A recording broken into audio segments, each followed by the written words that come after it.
बहू और बुलेट। घर के बाहर फट फट फट की जोर से आवाज हुई। सीमा को लगा कि पटाखे फूट रहे हैं। वो डर के मारे घर से बाहर निकली। देखा तो सामने योगेश यानी कि पतिदेव एक बुलेट बाइक पर बैठे हैं। अरे डर गई क्या? बाइक लेकर आया हूँ तुम्हें घुमाने के लिए। सच में? मुझे लगा पटाखे फूट रहे हैं।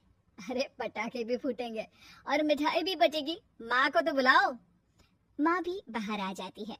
अरे योगेश बेटा, इतनी जल्दी आ गया? और ये गाड़ी किसकी है? साहब की है? हाँ माँ, तुम्हारा बेटा साहब से कम है क्या? मेरी है। अरे बेटा, इतनी बड़ी गाड़ी ले ली, इससे तो तू घोड़ा ही ले लेता। महंगी पड़ी होगी ना? माँ महंगी सस्ती छोड़ो और मिठाई लाया हूँ, गांव में बंटवा दो। अरे बंटवा क्यों दो? पीछे बैठो, गांव में बांट कर आते हैं। सब खुश थे। योगेश गांव के बाहर एक कोयले की खदान में मजदूरी करता था। मेहनत और अकल से उसने वहां ठेकेदारी का काम सीख लिया और सूझबूझ से ठीक ठाक पैसा बनाने लगा। गांव में बात फैल गई कि योगेश के घर धमाका गाड़ी आई है। ऐसी गाड़ी पहले कभी किसी ने गांव में तो देखी नहीं थी। योगेश और माँ गाड़ी से वापस घर आ जाते हैं। बेटा, बाबूजी ऊपर से देख रहे होंगे और आशीर्वाद भी दे रहे होंगे तुझे। वो होते तो उनको भी घुमाता माँ। पूरे गांव में नाच नाच के मिठाई बांटने जाते। जैसे मैंने नाच नाच के बांटी थी जब वो अपने लिए एक साइकिल लेकर आए थे। बस बस, बाबूजी दो बात भी सुनाते कि फटफट वाली फटफटी ले आया। सीमा आगे कहती है, अपने लिए तो ये गाड़ी ले आए और मेरे लिए? अरे ये गाड़ी तुम्हारे लिए ही तो है। पक्का मेरे लिए है? अरे पक्का तुम्हारे लिए है। अगली सुबह जब योगेश सो रहा होता है तो उसे बाहर से गाड़ी की आवाज आती है। वो घबरा कर चिल्लाता है, चोर चोर, मेरी गाड़ी ले जा रहा है, चोर चोर। माँ भी जागती है और योगेश के साथ दरवाजे की तरफ भागती है। जैसे ही दोनों बाहर निकलते हैं तो देखते हैं कि सीमा गाड़ी चला रही है। अरे बहू, नाक कटवाओगी क्या? ये क्या कर रही हो? अरे गिर जाओगी, ये क्या कर रही हो तुम? सीमा गाड़ी को रोक कर कहती है, सारे गांव में घुमा लाई, कहीं नहीं गिरी। क्या? सारे गांव में घुमा लाई? अरे लोग क्या कहेंगे बहू? सोचा क्या एक बार? यही कहेंगे कि कितनी अच्छी गाड़ी है। अरे तुम्हारे बारे में। हाँ, कहेंगे ना कि देखो कितनी अच्छी गाड़ी पर बैठी है। बहू गाड़ी रखकर योगेश और सासू माँ के पास जाती है। तुमने कब गाड़ी चलाना सीखा? हमारे बाबूजी के पास पुरानी स्कूटर थी, सीख ली। फिर स्कूल में एक मास्टर जी भी ऐसी ही गाड़ी कराते थे, उन्होंने सिखा दी। हाँ, स्कूल के मास्टर आजकल यही सब तो सिखा रहे हैं। पढ़ाई का कुछ सिखाते तो कुछ भला होता। अरे बहू, अब गाड़ी मत चलाना। हमारे परिवार में कभी किसी औरत ने पीछे से आगे की सीट पे आने की हिम्मत नहीं की है। तुम भी मत करना, समझी? जी समझ गई माँ जी।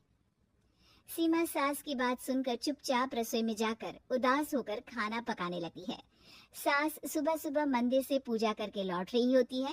तभी उसे दो औरतें रोक लेती हैं और कहती हैं, अरे बहू को थोड़े अच्छे लक्षण भी सिखा दो। गाड़ी चलाने निकली थी, गांव की मर्यादा का कोई ख्याल नहीं है। वही तो, अरे पैसे आने लगे हैं तो क्या मतलब कि किसी रीति रिवाज को नहीं मानोगे? अरे समाज में रहना है तो समाज के ढंग से ही रहना पड़ता है। अरे लाज भी नहीं आई बहू को? चूल्हे चौके से निकलकर सीधे गाड़ी लेकर चौराहे चबूतरे नाप लिए, फाट फाट फाट करते हुए। अरे कुछ कह देना उसे। अरे ये क्या कहेगी, बूढ़ी सास है, इनकी थोड़ी ना चलती होगी घर में। हाँ, बहू की ही चलती होगी, मर्जी भी और गाड़ी भी।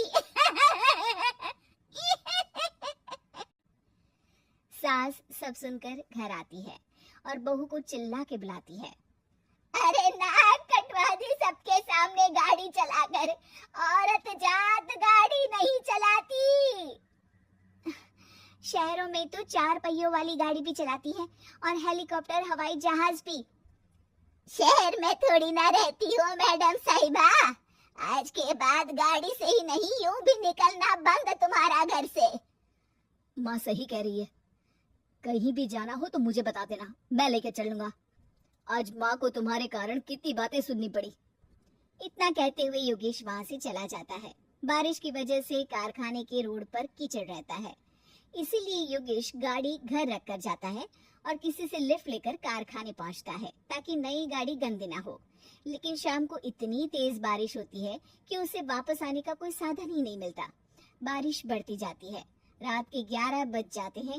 रास्ते में एक नदी का ब्रिज है, अगर उस पर पानी आ गया तो योगेश कारखाने में ही फंस जाएगा। पूरी रात भूखे प्यासे बितानी पड़ेगी। घना अंधेरा, बिजली की कड़कड़ाहट और तेज बारिश। राजेश डर भी रहा था, ठंड से कांप भी रहा था। तभी उसे रोड से आती हुई एक रोशनी दिखती है। वो देखता है कि उसके सामने एक बाइक आकर खड़ी हुई है। वो ऊपर वाले को धन्यवाद देकर उस बाइक वाले आदमी की तरफ बढ़ता है, पर पास जाकर देखता है तो भौचक्का रह जाता है। सीमा, तुम यहाँ इतनी बारिश में गाड़ी पर? पहले बैठो तो, नदी ब्रिज पे आ जाएगी तो जाना मुश्किल हो जाएगा। योगेश गाड़ी के पीछे बैठता है। सीमा गाड़ी चला रही है। मैंने तो तुमको पहचाना ही नहीं। गाड़ी की आवाज तो पहचानी होगी ना। अरे पर मुझे नहीं पता था कि तुम आओगी। अच्छा किया कि तुम आ गई। माँ नहीं आने दे रही थी, पर हमेशा पति पत्नी की रक्षा थोड़ी ना करेगा, पत्नी को भी तो करनी चाहिए। योगेश को सुबह अपने किए पर पछतावा होता है। उसकी आंख में आंसू आ गए जो बारिश की बूंदों में बह गए थे। उसके बाद सीमा को सास ने और योगेश ने खुशी खुशी समाज की सीमा लांघने की मंजूरी दे दी। अब वो जहाँ भी जाती फट फट फट गाड़ी पे ही जाती।